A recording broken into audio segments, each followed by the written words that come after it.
Pirmahan mo na yan, Elena. Huwag na nating pahabain pa ang usapan. Bakit, Dominic? Dahil lang ba sa ilang pirasong papel na nagsasabing hindi ako makakabuo? The Valente line ends with me if I stay with you. Kailangan ko ng tagapagmana at hindi mo iyon kayang ibigay. 5 taon, Dominic. 5 taon tayong nagsama. Akala ko ba mahal mo ako? Mahal kita but my duty to my family comes first. You're a restoration expert, Elena. You of all people should know that some things are beyond repair. So ganun na lang yun, para lang akong isang sirang gusali na kailangang gibain dahil hindi nakapakipakinabang. Be practical, iha. Hindi ka na nararapat sa pamilyang ito. Narito ang checkeng kailangan mo, sapat na yan para makapagsimula ka sa labas. Huwag mo nang hintayin na ipakaladkad pa kita sa mga bodyguard. Tila tumigil ang mundo ni Elena Moro Valente nang marinig ang tinig na iyon ni Victoria, ang kanyang biyenan, na nakatayo sa tabi ni Dominic. Ang paningin niya ay unti-unting lumabo, hindi dahil sa luha kundi dahil sa matinding panghihina ng kanyang buong pagkatao. Ang ballpen na hawak niya ay tila naging kasing bigat ng isang bloke ng semento.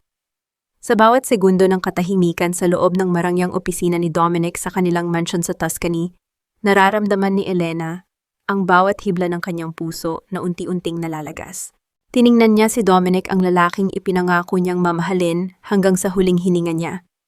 Ngunit ang mga mata nito, ang mga matang dati ay puno ng pagsamba sa kanya, ngayon ay kasing lamig na ng marmol sa sementeryo. Walang kahit isang bakas ng pagsisisi. Walang kahit isang sulyap ng pag-aalinlangan. Ang tanging nakikita ni Elena ay isang estranghero na nakasuot ng mamahaling suit, handang itapon siya na parang isang basurang nakakasagabal sa kanyang marangyang landas. Dahan-dahang idiniin ni Elena ang dulo ng ballpen sa dokumento. Ang tunog ng paggasgas ng tinta sa papel ay tila isang hiyaw sa gitna ng nakakabinging katahimikan ng silid. Isang pirma, isang maliit na galaw ng kamay, at ang 5 taon ng kanyang buhay, ang lahat ng kanyang sakripisyo, ang lahat ng gabi ng pag-iyak ng tahimik, dahil sa pressure na magbuntis ang bawat panalangin sa chapel, na siya mismo ang nag-restore. Lahat ay naglaho sa isang iglap. Matapos ang pirma, tumayo si Elena nang may panginginig ang mga tuhod. Hindi niya tiningnan ang tseke na nasa ibabaw ng lamesa. Ang kanyang dangal ay hindi mabibili ng anumang halaga, lalo na ng perang galing sa maruming kamay ni Victoria. Lumakad siya palabas ng silid bitbit ang isang maliit na bag na naglalaman lamang ng ilang piraso ng damit at ang kanyang mga gamit sa pagpipinta. Paglabas niya ng mansyon, sinalubong siya ng malakas na buhos ng ulan. Ang langit sa Tuscany na dati ay saksi sa kanilang matatamis na sumpaan ngayon, ay tila nakikiramay sa kanyang pagdadalamhati. Ang lamig ng bawat patak ng ulan ay tumatagos sa kanyang manipis na blusa, ngunit mas matindi ang lamig na nananalaytay sa kanyang mga ugat. Tumingala siya sa malaking gate ng mga Valente, ang gate na minsan niyang itinuring na pasukan, patungo sa paraiso, ngunit ngayon ay napatunayang pintuan lamang pala ng isang impyernong puno ng dusa. Sa kanyang isip, naririnig pa rin niya ang mapanuyang tawa ni Victoria at ang huling hatol ni Dominic. Hindi niya lubos maisip kung paano nagawa ng isang ina na manipulahin ang sariling anak at kung paano naging ganoon kadesperado ang isang asawa na ipagpalit ang pag-ibig sa tinatawag nilang legacy.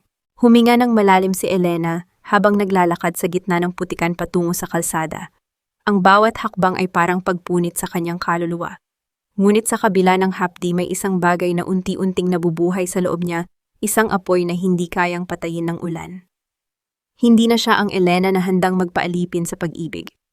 Ang babaeng ito na pinalayas sa gitna ng gabi ay sisiguraduhing balang araw ang bawat patak ng ulan na ito ay magiging luhang babalik sa mga taong sumira sa kanya.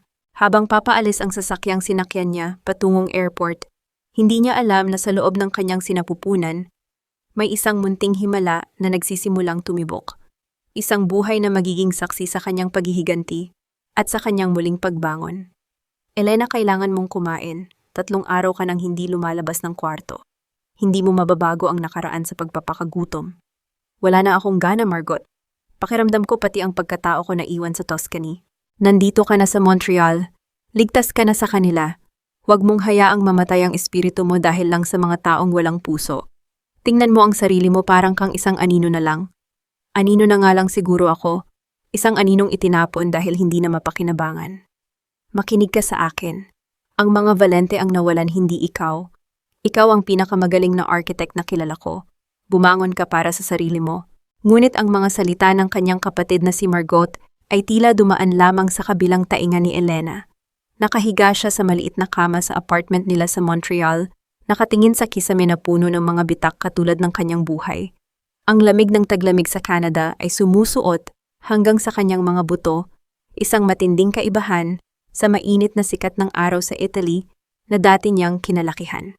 Ang bawat buntong hininga niya ay may kasamang bigat ng pagsisisi at pangungulila sa isang buhay na akala niya ay sa kanya na hanggang wakas.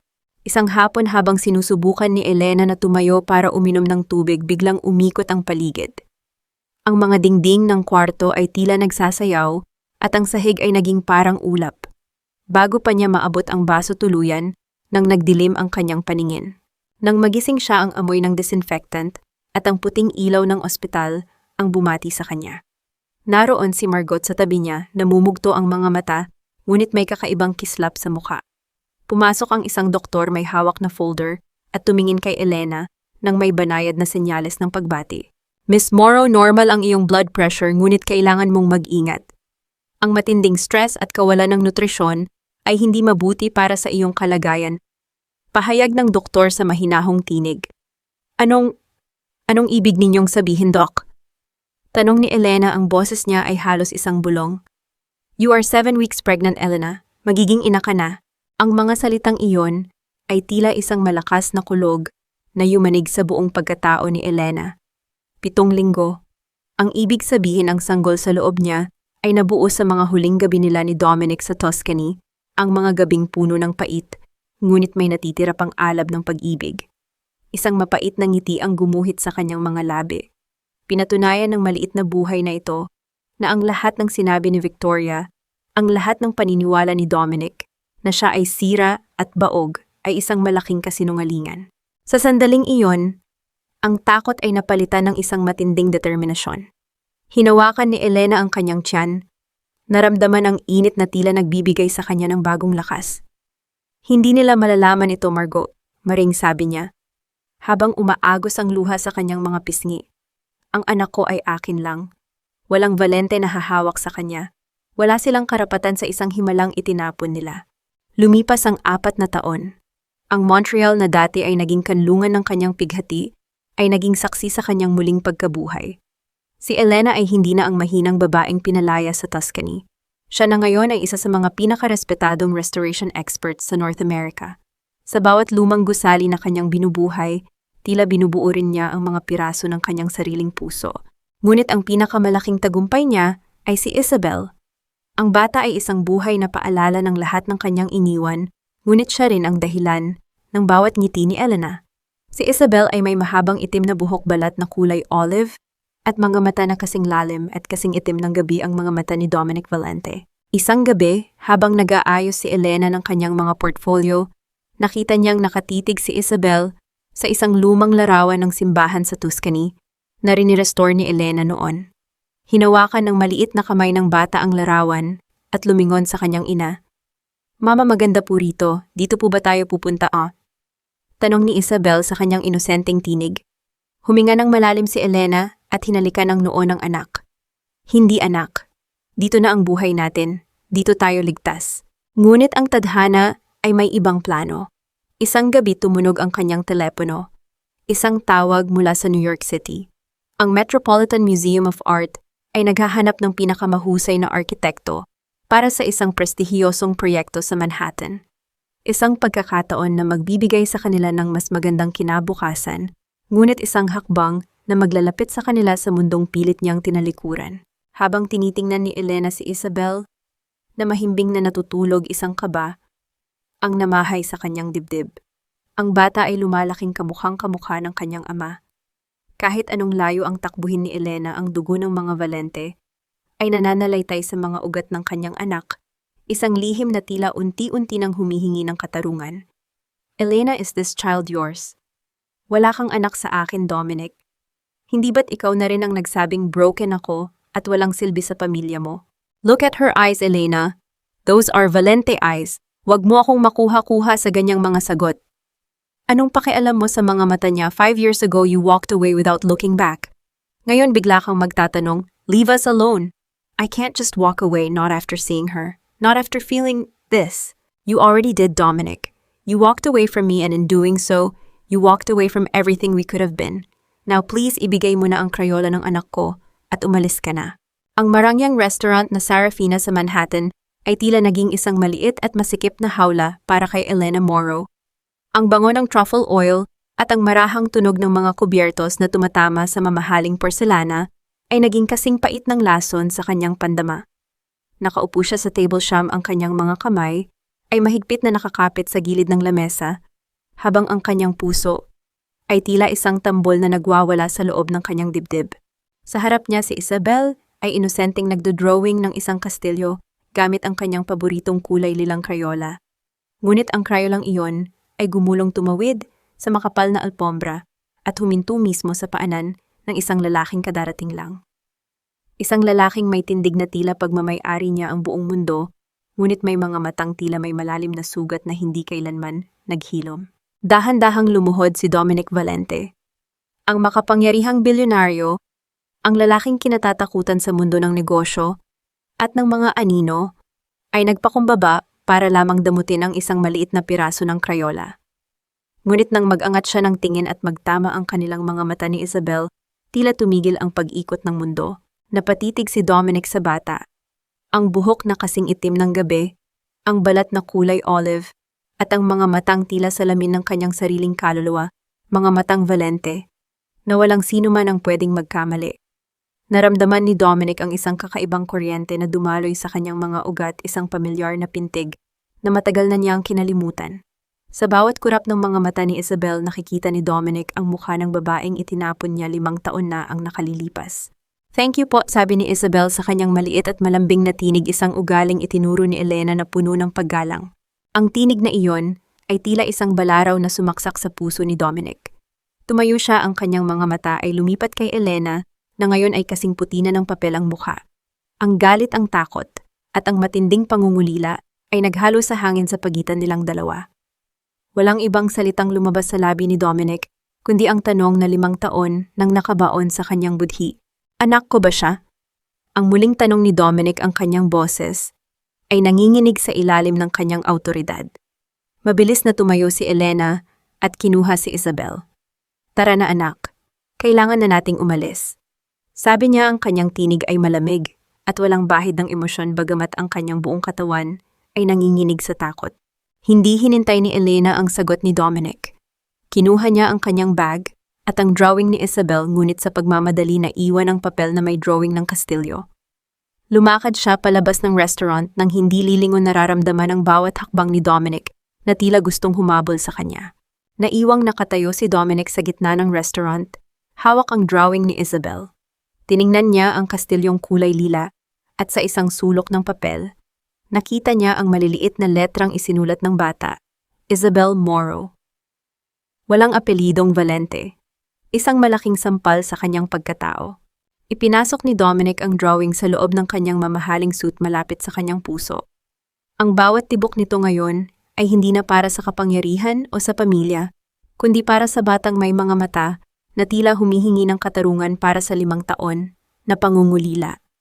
Margot, kailangan nating umalis. Ngayon din, pack our things please. Elena, ano bang nangyayari? Bakit hingal na hingal ka at namumutla? You're shaking. Nakita niya kami, Margot. Nakita kami ni Dominic sa Sarafina. Hawak niya ang drawing ni Isabel. He knows, or at least he suspects. Diyos ko, akala ko ba sa New York tayo magtatago dahil malaki ang syudad? Paano niya kayo nahanap? It doesn't matter how. Ang mahalaga ay kailangan nating mailayo si Isabel. Hindi ko hahayaang mahawakan siya ng kahit sinong Valente. I'd rather disappear again than let them take my daughter. Ang tunog ng susi na mabilis na iniikot sa seradura ng kanilang apartment sa Manhattan ay tila isang desperadong babala sa gitna ng katahimikan ng gabi. Bawat kalansing ng mga hanger sa loob ng closet at ang mabilis na pagtiklop ng mga damit ni Isabel ay puno ng tensyon. Si Elena ay tila isang inang ibon na pilit itinatago ang kanyang kitiw sa ilalim ng kanyang mga pakpak, takot sa dambuhalang agila na nagmamasid mula sa itaas. Habang nag-aayos na patingin si Elena kay Isabel, Ang bata ay nakaupo sa sofa hawak ang kanyang paboritong manika at may bakas ng pagkalito sa kanyang munting mukha. Ang inosenteng titig ng anak ang lalong nagpapatindi sa takot ni Elena. Paano niya ipapaliwanag sa bata na ang lalaking nagbalik ng kanyang Crayola ay ang mismong tao na pwedeng sumira sa tahimik nilang mundo? "Mama, why are we leaving?" Tanong ni Isabel, ang kanyang boses ay may halong kaba. "Bakit po tayo nagmamadali? Is the sad man coming for us?" Tumigil ang mundo ni Elena sa tanong na iyon. Lumapit siya sa anak at niyakap ito nang mahigpit ibinabaon ang kanyang mukha sa balikat ng bata habang pilit na pinipigilan ang pagtulo ng luha. "Hindi, baby. Pupunta lang tayo sa isang mas magandang lugar. Don't worry, Mama is here. I will never let anyone take you away." Samantala sa kabilang dako ng New York, sa loob ng isang madilim at marangyang penthouse, hindi mapakali si Dominic Valente. Ang drawing ng kastilyong kulay lila ay nakalatag sa kanyang lamesang gawa sa mahogany. Ang bawat guhit ng Crayola ay tila isang mapa patungo sa isang katotohanang matagal nang ipinagkait sa kanya. Hindi maalis sa kanyang isipan ang imahe ni Isabel. Ang paraan ng pagtingin ng bata, ang munting kislap sa mga mata nito, at ang pamilyar na hubog ng labi, lahat ay sumisigaw ng kanyang pangalan. Ang pagsisisi na 5 taon nang nakabaon sa kanyang dibdib ay tila isang buhay na sugat na muling binuksan at binuhusan ng asido. Pumasok si Marco, ang kanyang pinagkakatiwalaang tauhan. Ang tunog ng kanyang mga hakbang sa carpet ay nagbigay ng hudyat ng bagong impormasyon. "Sir, we found her address. She's living in a modest apartment in the Upper West Side. But there's a problem, ho." Pahayag ni Marco sa seryosong tono. May isa pang sasakyang nakabantay sa labas ng bahay niya, at base sa plate number, hindi ito galing sa atin. Nanigas si Dominic. Isang pangalan lamang ang pumasok sa kanyang isip. Victoria. Ang kanyang ina na may matalas na pang-amoy pagdating sa anumang bagay na pwedeng makasira sa legacy ng mga Valente. Kung alam ni Dominic ang tungkol sa bata, siguradong nakarating na rin ang balitang ito sa kanyang ina. Mabilis na kinuha ni Dominic ang kanyang jacket. Ang bawat sandali ay mahalaga. Kung maunahan siya ng kanyang ina, alam niyang gagamitin ni Victoria ang lahat ng kapangyarihan nito para manipulahin ang sitwasyon, katulad ng ginawa nito 5 taon na ang nakalilipas.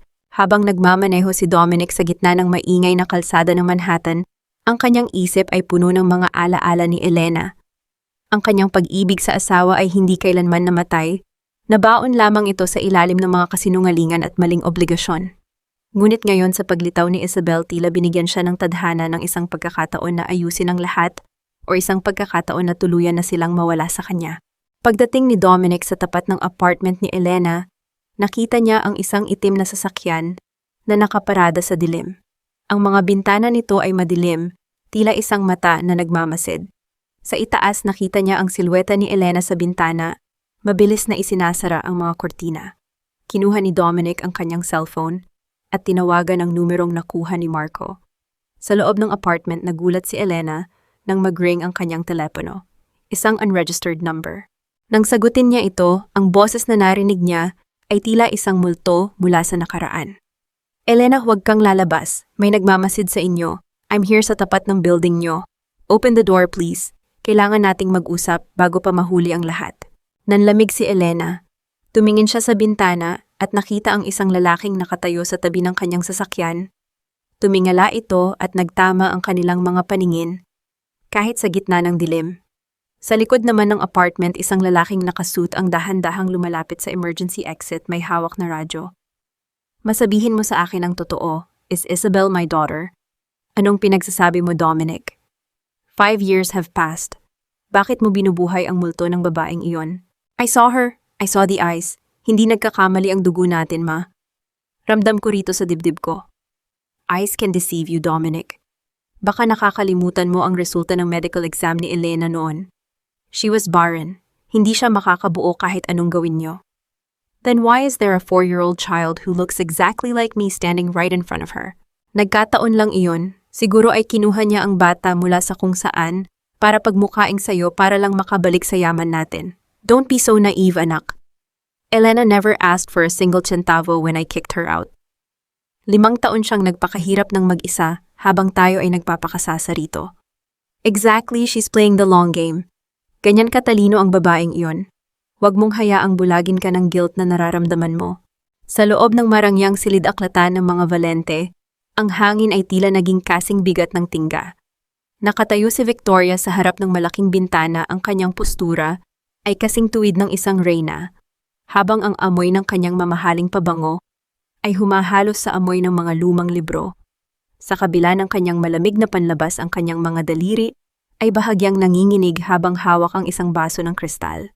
Si Dominic naman ay tila isang sugatang leon na pilit hinahanap ang landas. Palabas ng isang madilim na kuweba, ang bawat salita ng kanyang ina ay tila mga tinik na pilit bumabara sa kanyang lalamunan. Gusto niyang maniwala, gusto niyang isipin na nagkakamali lang siya, ngunit ang imahe ni Isabel, ang munting batang may krayulang lila, ay nakaukit na sa kanyang utak.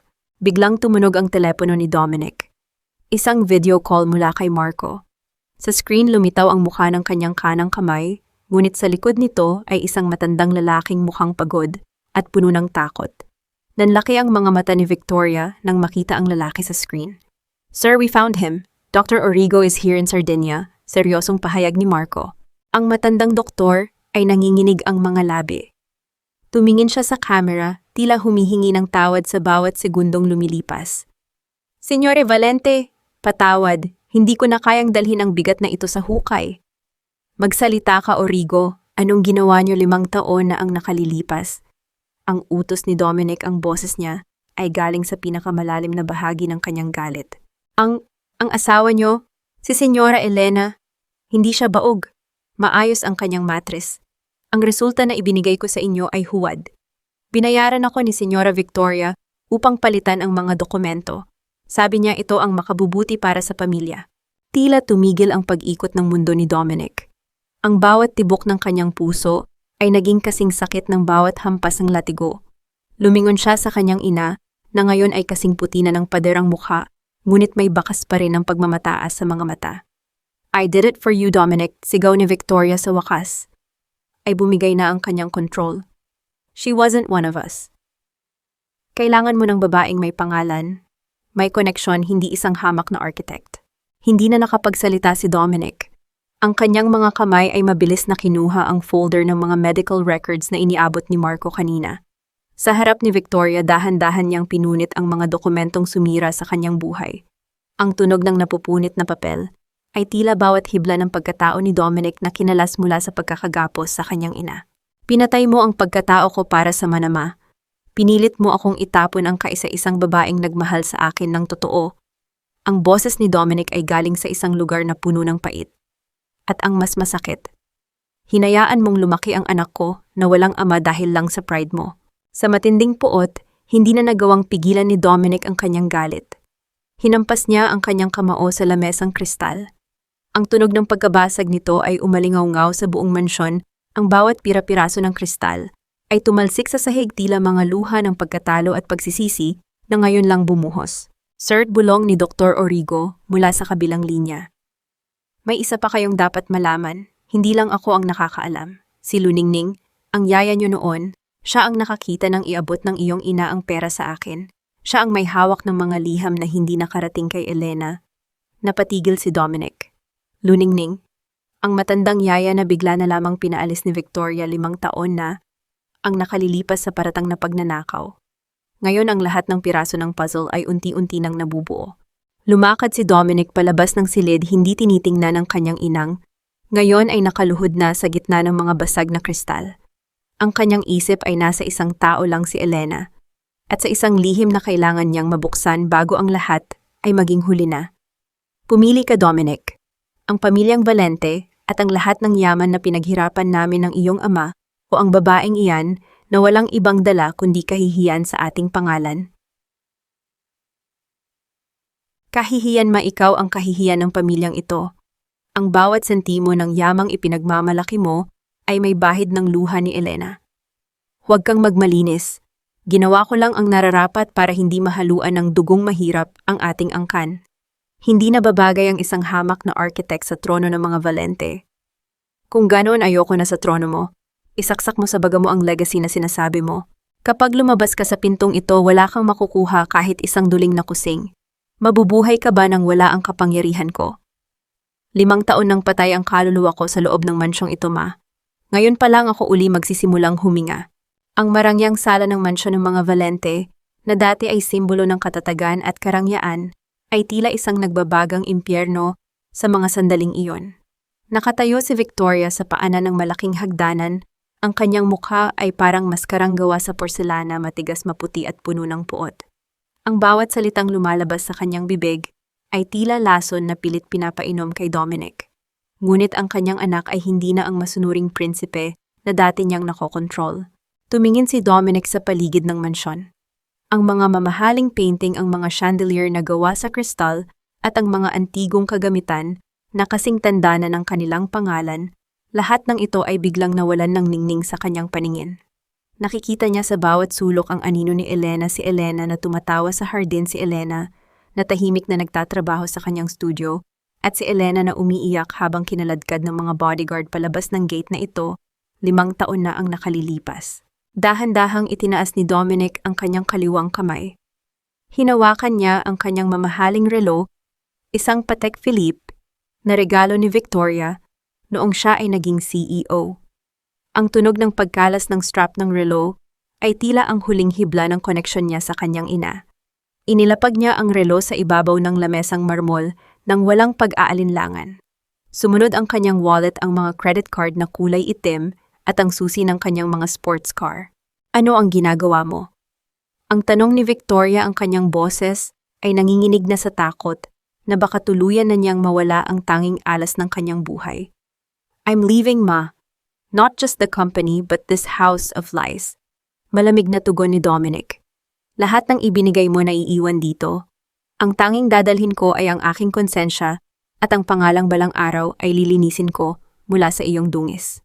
Isang matinding katahimikan ang bumalot sa malaking mansyon habang naglalakad si Dominic patungo sa pintuan.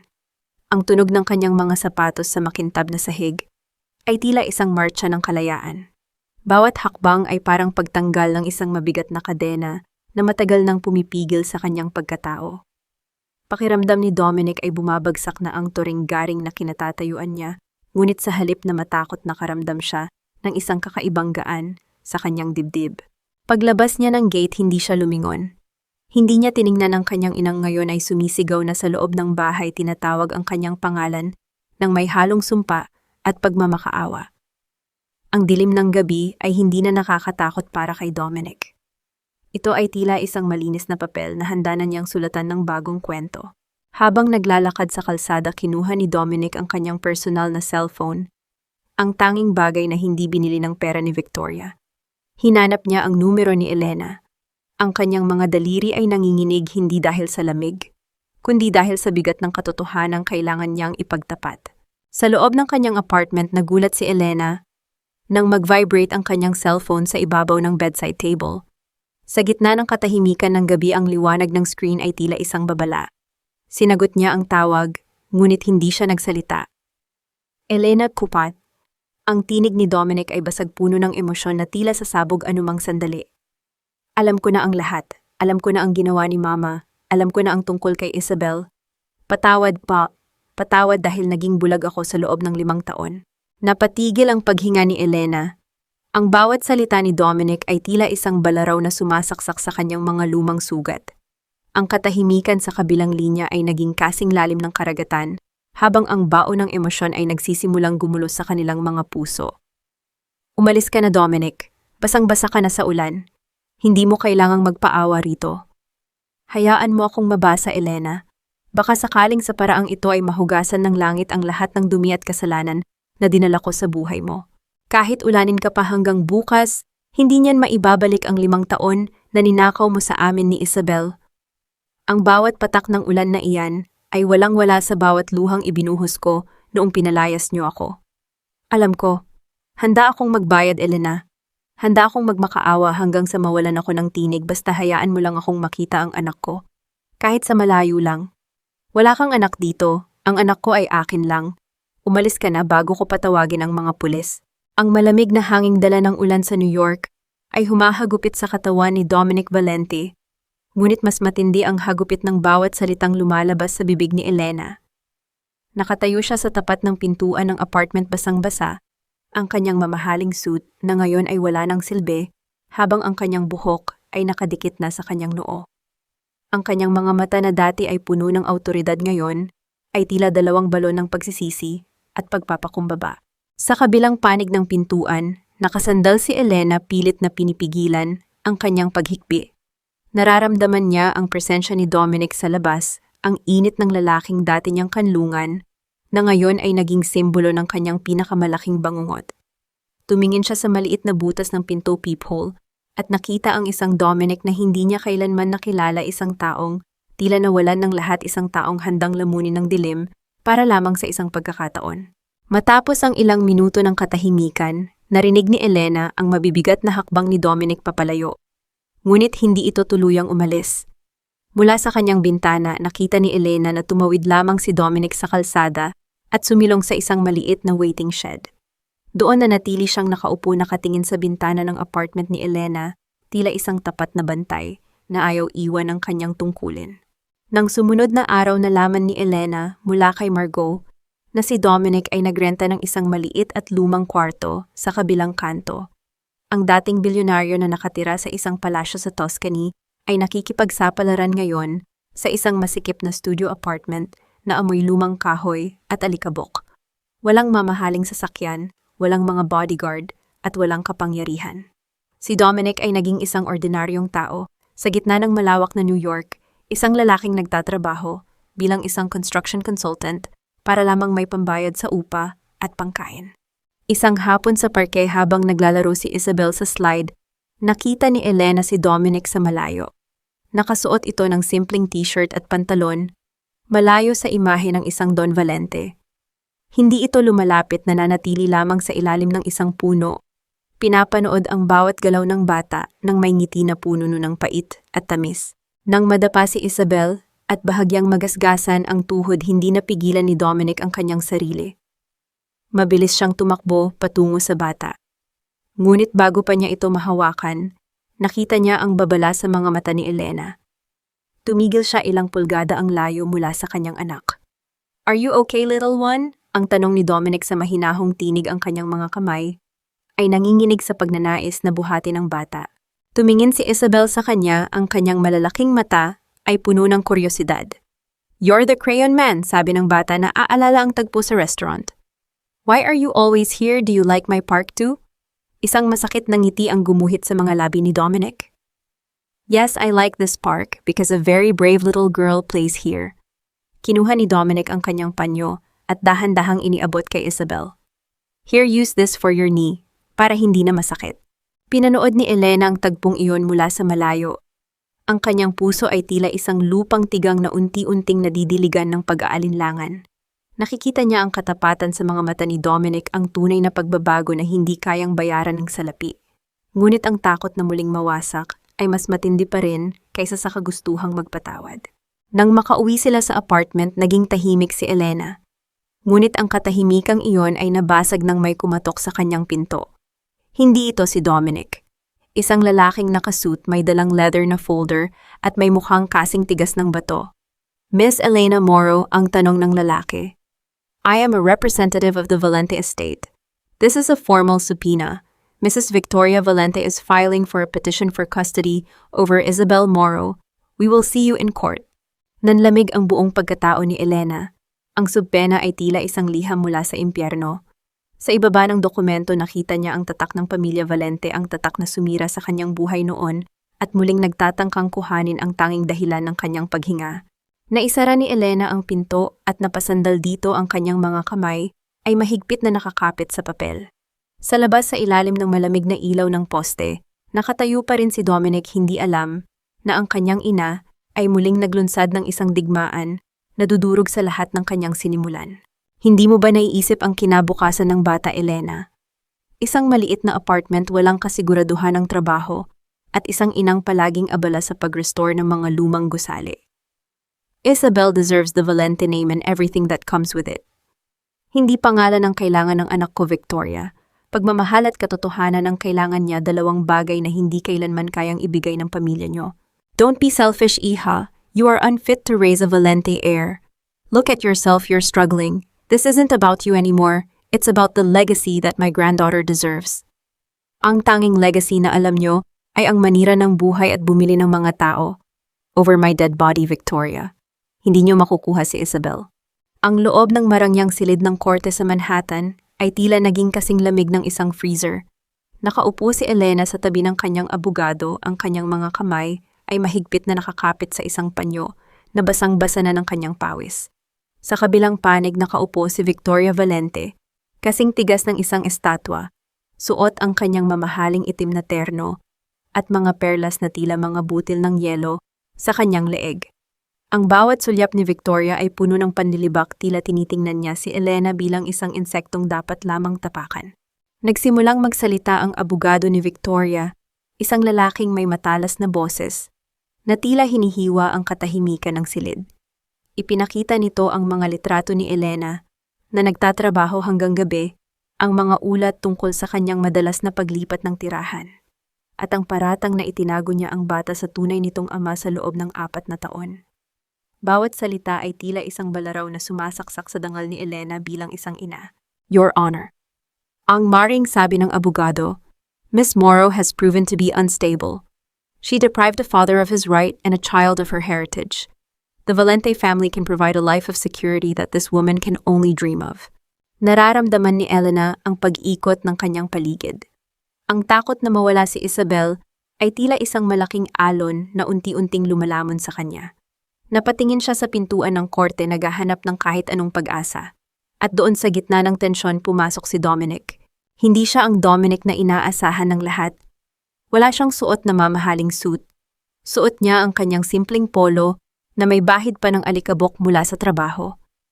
Ang kanyang pagpasok ay nagdulot ng bulong-bulungan sa loob ng korte. Mabilis siyang naglakad at tumayo hindi sa tabi ng kanyang ina, kundi sa tabi ni Elena. Your Honor, I wish to speak. Ang boses ni Dominic ay buo matatag at puno ng awtoridad na hindi nanggagaling sa pera kundi sa katotohanan. Tumingin si Victoria sa kanyang anak nang may halong gulat at galit. Dominic, what are you doing? Umupo ka rito sa tabi ko. Hindi lumingon si Dominic sa kanyang ina. Nanatili ang kanyang tingin sa huwes. I am the father of Isabel Morrow, at ako ang saksi kung gaano kahusay na ina si Elena. She didn't hide my daughter from me. I was the one who failed to be a father because I chose to believe in lies. Ang pamilya Valente sa ilalim ng pamumuno ng aking ina ay hindi isang ligtas na kapaligiran para sa aking anak. It is a place of manipulation and deceit. Isang matinding katahimikan ang bumalot sa courtroom. Ang pagtatraidor ni Dominic sa sariling ina, sa harap ng batas, ay tila isang pagsabog na yumanig sa pundasyon ng mga Valente. Sa ilalim ng lamesa naramdaman ni Elena ang isang mainit na kamay na humawak sa kanya. Yun ang kamay ni Dominic, magaspang may mga kalyo mula sa manual labor ngunit nagbibigay ng lakas na matagal na niyang hinahanap. Dominic, tumigil ka. Sigaw ni Victoria, ang kanyang maskara ng pagiging Pino ay unti-unti nang nagkakabakbak. You're throwing away everything for this woman. I'm choosing my daughter, Ma, something you never taught me how to do, malamig na sagot ni Dominic. Ngunit bago pa makapagbigay ng hatol ang huwes, bumukas muli ang malaking pinto ng korte.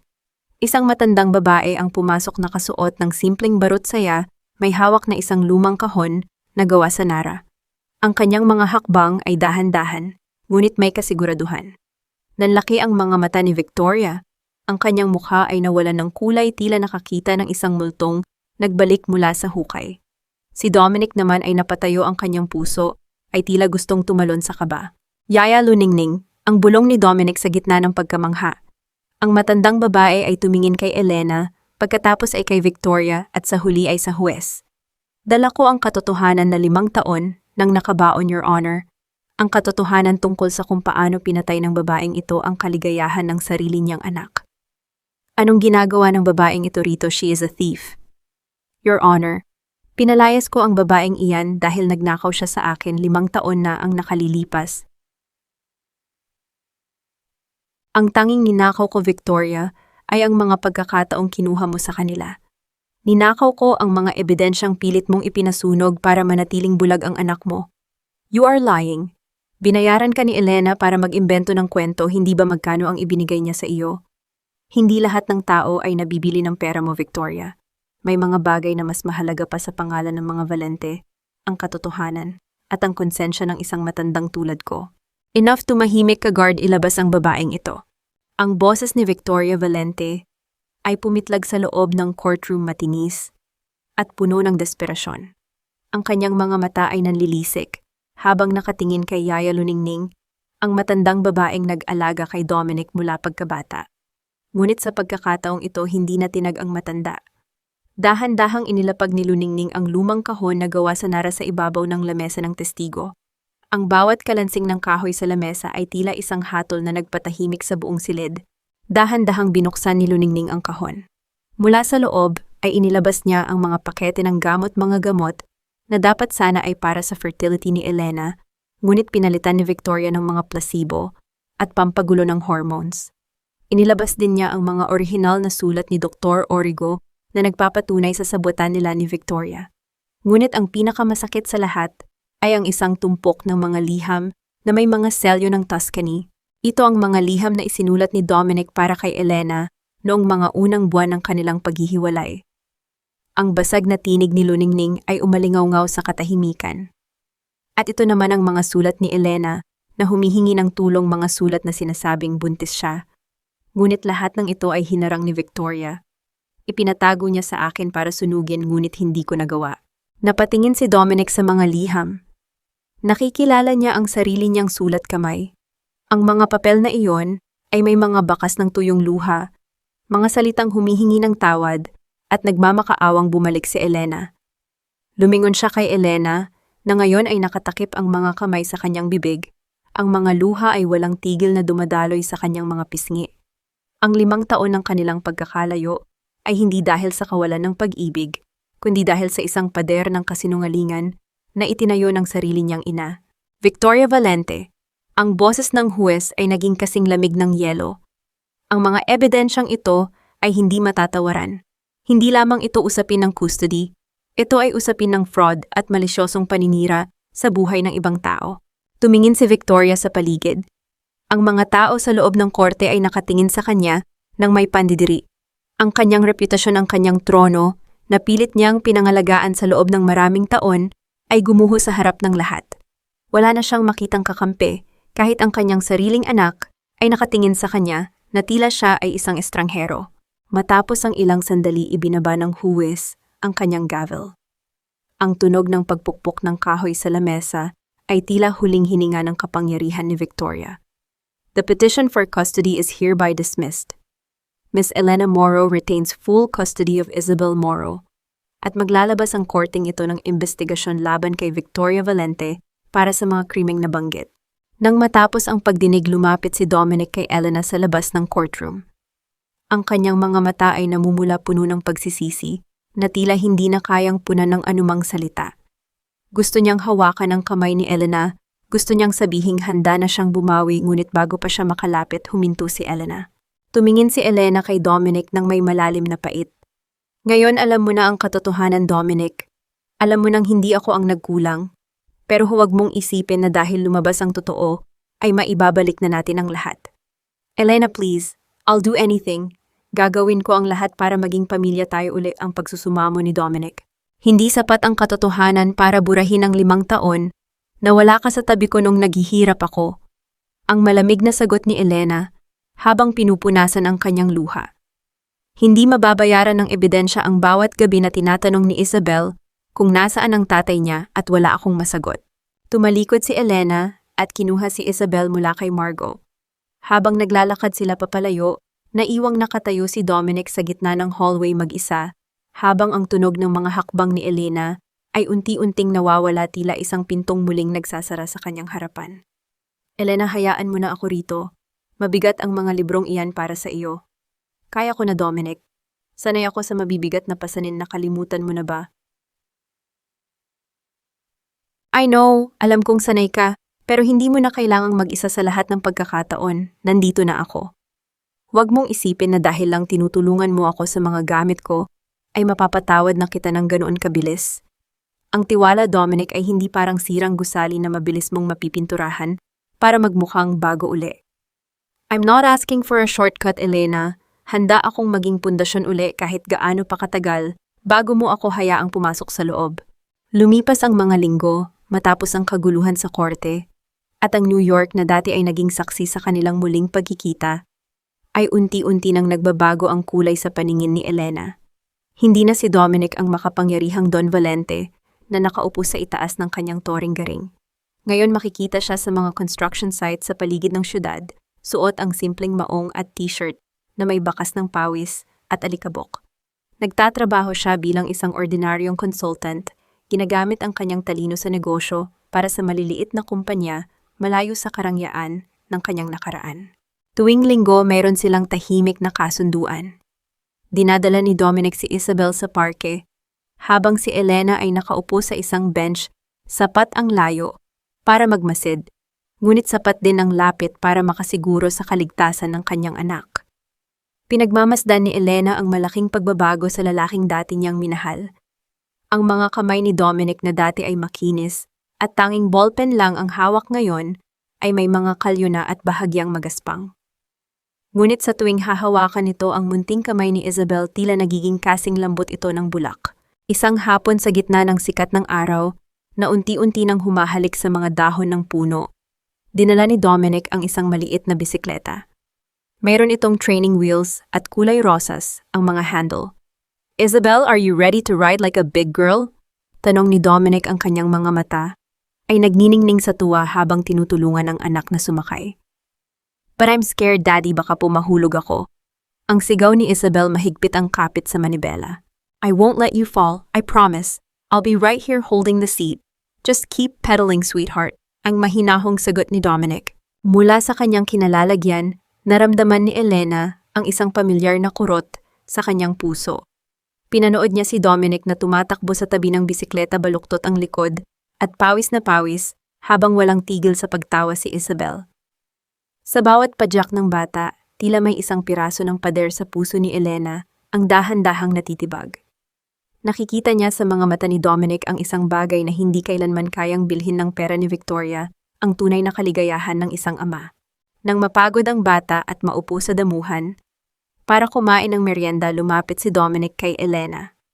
Umupo siya sa dulo ng bench, may sapat na distansya bilang paggalang sa espasyo ng kanyang dating asawa. Ang amoy ng labandera at init ng araw ay humahalimuyak sa kanya, isang amoy ng pagpapakumbaba.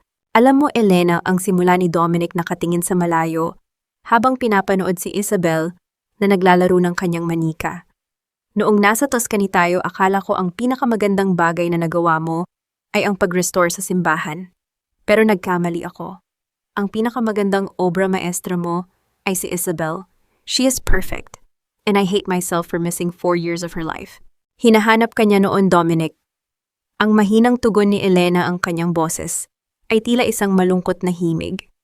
Noong nag-uumpisa siyang magsalita tuwing nakakakita siya ng mga lalaking nakasuit sa TV, itinuturo niya at sasabihing, "Daddy." Masakit iyon para sa akin dahil alam kong malabong mangyari ang iniisip niya. Napayuko si Dominic, ang kanyang mga balikat ay bahagyang nayayanig sa matinding pagsisisi. "Patawad, alam kong hindi sapat ang salitang iyon, pero gusto kong malaman mo. Hindi na ako babalik sa dating ako. I don't want the Valente fortune. I just want this simple life with you and Isabel. Kahit pa habang buhay akong magtrabaho sa putikan, basta sa gabi alam kong may pamilya akong uuwian." Tumingin si Elena sa mga mata ni Dominic. Wala na ang pagmamataas. Wala na ang lamig. Ang tanging nakikita niya ay isang lalaking naglalakad sa landas ng pagbabago, dahan-dahan, ngunit may kasiguraduhan. Sa unang pagkakataon sa loob ng 5 taon, naramdaman ni Elena ang isang pag-asa na hindi na siya kailangang matakot. Ngunit ang kanilang sandali ng katahimikan ay nabasag ng may lumapit na isang courier. Isang lalaking naka-uniforme ang nag-abot ng isang itim na sobre kay Dominic. "Mr. Dominic Valente, personal delivery from New York Presbyterian Hospital." Nang buksan ni Dominic ang sobre, ang kanyang mukha ay biglang nawalan ng kulay. Ang papel na nasa loob ay may tatak ng ospital at isang maikling sulat mula sa kanilang family lawyer. "Dominic, what is it?" tanong ni Elena, nararamdaman ang biglang pagbabago ng aura sa pagitan nila. "It's my mother." Ang boses ni Dominic ay halos hindi marinig. Inatake siya sa puso pagkatapos ng huling hearing. "She's in critical condition," sabi rito. "She refuses treatment unless she sees me." At humihiling siya, Humihiling siya na makita si Isabel bago raw siya mawala. Naniga si Elena. Ang pangalang Victoria Valente ay tila isang sumpa na muling bumalik para guluhin ang kanilang dahan-dahang paghilom. Tumingin siya kay Isabel na masayang naglalaro at pagkatapos ay kay Dominic na ngayon ay nahaharap sa isang malupit na desisyon. Ang nakaraan ay hindi pa pala tapos at ang huling pagsubok sa kanilang pagpapatawad ay kararating pa lamang. Bakit mo gustong makita ang anak ko, Victoria, upang saktan uli kami? Hindi, gusto ko lang siyang mamasdan. Bago ako tuluyang mawalan ng hininga. 5 taon mo kaming pinagkait sa isa't isa. Noong kailangan namin ng kalinga, pinalayas mo kami. Ngayong mahina ka na sa kakahihingi ng huling sulyap. Patawad, Elena. Takot akong mamatay ng nag-iisa. Huwag mong hayaang dalhin ko ang sumpa ng aking mga kasalanan sa hukay. Hindi kita sinusumpa, Victoria. Ngunit huwag mong asahan na ang isang hingi ng tawad ay bubura sa lahat ng luhang ibinuhos ko. Ang mapuputing pader ng silid sa New York Presbyterian Hospital ay tila nagpapalubha sa malamig at malungkot na atmosfera sa loob. Ang amoy ng gamot at antiseptiko ay humahalo sa mabigat na hininga ng matandang babaeng nakahiga sa kama. Ang ritmo ng makina na nagmamarka sa bawat natitirang tibok ng puso ni Victoria ay nagbibigay ng kakaibang tunog sa loob ng silid, isang regular at walang buhay na ritmo na nagpapaalala sa lahat na ang oras ay unti-unti nang nauubos. Nakatayo si Elena sa paanan ng kama, nakatingin sa kanyang dating biyenan. Ang babaeng dati ay parang isang dambuhalang pader na hindi magigiba ang reyna ng mga Valente, na puno ng pagmamataas ngayon, ay mukhang napakaliit sa ilalim ng puting kumot. Ang kanyang balat ay maputla, ang kanyang mga pisngi ay humuhubog sa kanyang mga buto, at ang kanyang mga mata ay wala nang ningning ng kapangyarihan, tanging takot na lamang ang natitira rito. Sa unang pagkakataon, walang naramdamang galit si Elena. Ang puot na 5 taon niyang inalagaan sa kanyang dibdib ay tila isang mabigat na bato na biglang naging abo. Sa harap ng kamatayan, nakita niya ang isang matandang natatakot sa dilim, isang taong nag-iisa sa kabila ng lahat ng kanyang yaman. Pumasok si Dominic, hawak ang kamay ni Isabel. Ang bata ay tahimik nagtatago sa likod ng binti ng kanyang ama habang pinagmamasdan ang mga tubo at makina sa paligid. Lumapit si Dominic sa kanyang ina, ang kanyang mukha ay puno ng lungkot ngunit may kasiguraduhan. Mabtut ang mahinang tawag ni Dominic. Nandito na kami, ang mahinang tawag ni. Tumingin si Victoria kay Dominic at pagkatapos ay kay Isabel. Umagos ang luha sa mga kulubot na pisngi ng matanda. Diyos ko, patawarin mo ako. Ang kanyang bulong, ang kanyang nanginginig na kamay ay pilit na inaabot ang bata. Ang aking apo, ang aking magandang apo. Dahan-dahang binitawan ni Elena ang kanyang takot. Lumapit siya kay Isabel at lumuhod sa tapat nito. Isabel, baby, greet your lola. Huwag kang matakot, she is sick. Tumingin si Isabel kay Elena at nang makita ang pagsang-ayon sa mga mata ng kanyang ina, dahan-dahan siyang lumapit sa kama. Ang munting kamay ng bata ay dahan-dahang lumapat sa tuyo at nanginginig na kamay ni Victoria. Ang init ng kabataan at ang lamig ng papalubog na buhay ay nagtagpo sa sandaling iyon, isang tagpo na tila nagpatahimik sa bawat alingaw-ngaw ng nakaraan. Hello po. Ang mahinang boses ni Isabel ay tila isang mainit na sinag ng araw na tumagos sa madilim na silid. Ipinikit ni Victoria ang kanyang mga mata habang mahigpit na hinahawakan ang munting kamay ng apo. Salamat, Elena. Salamat sa pagpapahintulot na makita ko siya. Dominic, patawarin mo si Mama. Ang aking pagmamahal ay naging lason. Tumingin si Dominic sa kanyang ina at hinawakan din ang kamay nito. Pinapatawad kita, Ma. Ngunit kailangan mo ring tanggapin na ang buhay ko ay hindi na sa mansyon ng mga Valente. Ang buhay ko ay narito na sa piling ng aking mag-ina kung hahayaan pa ako ni Elena. Tumanaw si Victoria kay Elena, tila naghihintay ng hatol. Tumango lamang si Elena ng bahagya, isang tahimik na tanda ng kapayapaan na hindi kailangan ng maraming salita.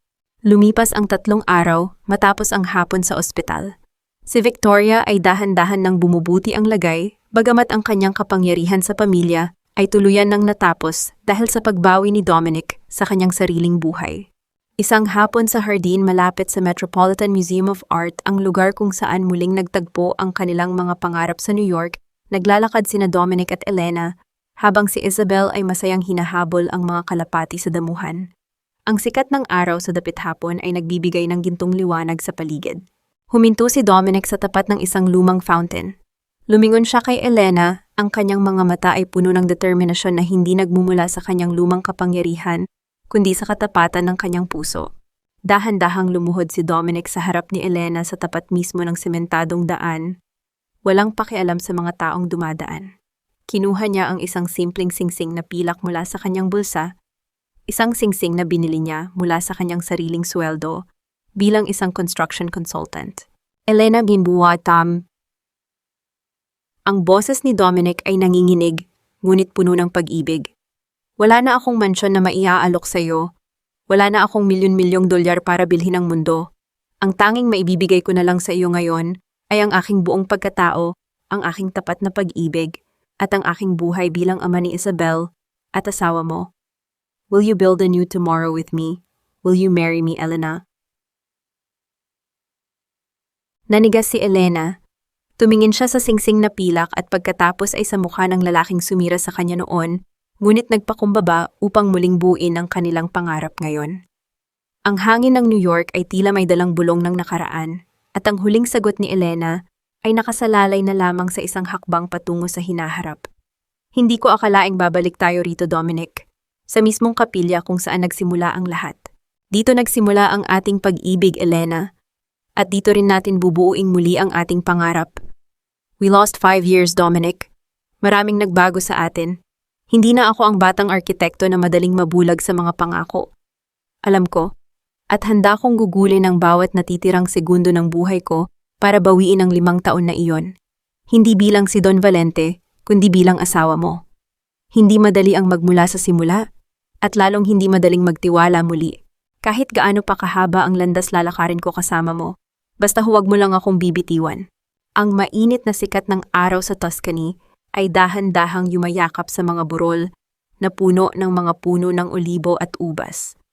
Ang amoy ng tuyong lupa, lavender at lumang bato ay muling sumalubong kay Elena Moro.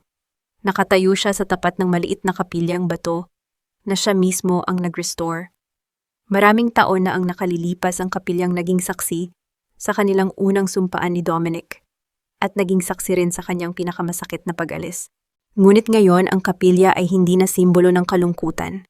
Ang mga bitak sa pader na dati ay tila nagpapahiwatig ng pagkasira ay maayos nang napunan ng bagong semento, tila sumasalamin sa dahan-dahang pagkabuo ng kanilang mga puso.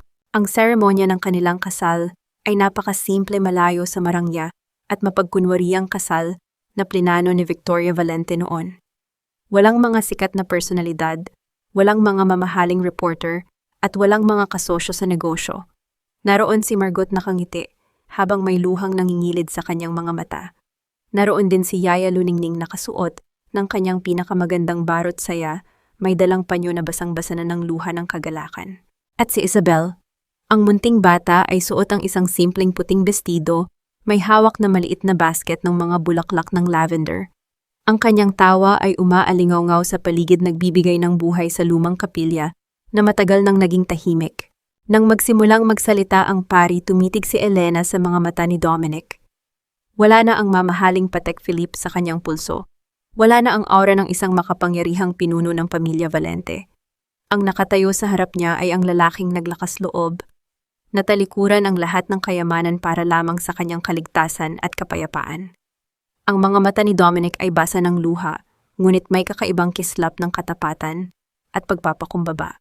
Elena Pinaitan, ang panunumpa ni Dominic, ang kanyang boses, ay nanginginig sa matinding emosyon habang isinusuot ang simpleng singsing sa daliri ng asawa. Ipinangangako kong mamahalin kita sa bawat araw ng aking buhay. Hindi na kita bibigyan ng dahilan para umiyak ng mag-isa. Ang aking kamay ay mananatiling nakakapit sa iyo, sa hirap man o sa ginhawa. Nang muling idikit ni Dominic ang kanyang mga labi sa mga labi ni Elena, hindi iyon isang halik ng pag-aari o kapangyarihan. Iyon ay isang banayad na halik ng pagpapatawad, ng paghilom at ng bagong simula. Ang yakap ni Dominic ay naging kanlungan na muli ni Elena, ngunit sa pagkakataong ito, wala nang takot na baka bigla siyang magising mula sa isang panaginip. Matapos ang kasal, bago sila tuluyang umalis sa kapilya, lumapit si Dominic sa isang bahagi ng lumang pader na muling inayos ni Elena. Gamit ang isang maliit na pait na bakal, dahan-dahan niyang inukit ang 3 pangalan sa gilid ng bato. Malapit sa altar, Dominic, Elena, Isabel.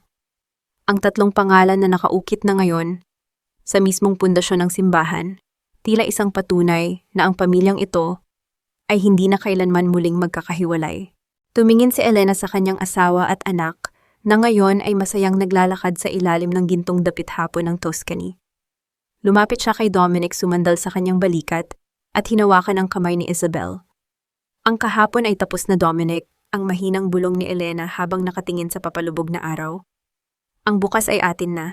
Ang maharot at masayang tunog ng kampana ng kapilya ay dahan-dahang umaling-aungaw sa buong burol ng Tuscany, isang tunog na nagpapahayag ng tagumpay ng pag-ibig sa gitna ng lahat ng dusa. Lumipas ang 2 taon. Sa loob ng isang simpleng bahay sa gilid ng burol sa New York, isang bahay na mismong si Elena ang nagdisenyo at nagpanumbalik ng ganda ang gabi, ay tahimik at puno ng warmth at pagmamahal. Ang amoy ng nilulutong hapunan ay humahalimuyak mula sa kusina, kung saan si Dominic, na dating hindi kailanman humawak ng mga gamit sa kusina, ay abalang naghihiwa ng mga gulay at naghahanda ng pagkain para sa kanyang pamilya. Sa hapagkainan nakaupo si Isabel. Hawak pa rin niya ang kanyang paboritong kulay lilang Crayola. Ngunit sa pagkakataong ito, hindi na lang isang malungkot na kastilyo ang kanyang iginuguhit. Sa gitna ng papel, naroon ang 3 tao na magkakahawak ng kamay: si Elena, na may matamis na ngiti; si Dominic, na nakatayo sa tabi nito, at ang kanyang sarili sa gitna. "Daddy, look," ang masayang tawag ni Isabel, habang ipinapakita ang drawing. "I drew us no more castle, just our home." Lumapit si Dominic at hinalikan ang noo ng anak. "It's beautiful, sweetheart. Ito ang pinakamagandang drawing na nakita ko sa buong buhay ko." Nakatayo si Elena sa tabi ng bintana, pinagmamasdan ng dalawa. Ang ulan sa labas ay dahan-dahang pumapatak sa bubong, ngunit ang lamig nito ay hindi na nakakatakot. Tinitingnan niya ang kanyang buhay ngayon, walang karangyaan ng mga Valente, walang malalaking mansyon, ngunit puno ng totoong pagmamahal, katotohanan, at kapayapaan. Tumingin si Elena sa kanyang mga kamay. Naalala niya ang mga gabing umiiyak siya sa Montreal, ang mga araw na pakiramdam niya ay sirang-sira ang kanyang pagkatao dahil sa panlilinlang ng nakaraan. Ngunit ngayon naunawaan na niya ang bawat sugat ay naging daan lamang upang maging mas matatag ang kanyang puso. Ang pagpapatawad ay hindi nangangahulugang paglimot sa sakit, kundi ang pagpili na huwag nang hayaang ang pait ng kahapon ang maghari sa kagandahan ng kasalukuyan. Si Dominic ay hindi lang humingi ng tawad sa salita. Pinatunayan niya ito sa bawat araw ng kanyang pagsusumikap. Lumapit si Dominic mula sa likuran at dahan-dahang niyakap si Elena sa bewang. Ibinaba niya ang kanyang baba sa balikat ni Elena, nararamdaman ang banayad na paghinga ng kanyang asawa. "Ano ang iniisip mo, mahal ko?" ang mahinang tanong ni Dominic. "Iniisip ko lang kung gaano kalayo ang nilakad natin para makarating dito." Ang tugon ni Elena habang hinahawakan ang mga kamay ni Dominic na nakayakap sa kanya. "Dati akala ko ay wala ng pag-asa. Akala ko ay habang buhay na tayong mawawalan. Ang totoong pag-ibig, Elena, ay hindi natatapos sa pagkakamali," bulong ni Dominic habang humahalik sa kanyang buhok. "Ito ay natututong maghintay, magpakumbaba, at magpatawad."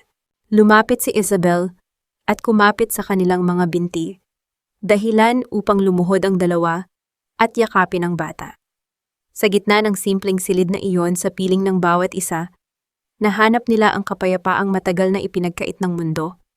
Ang bahay na dati ay pangarap lamang ay buo na isang tahanang itinayo, hindi sa ibabaw ng yaman o pangalan, kundi sa ibabaw ng tapat na pagmamahal at walang katapusang pag-asa.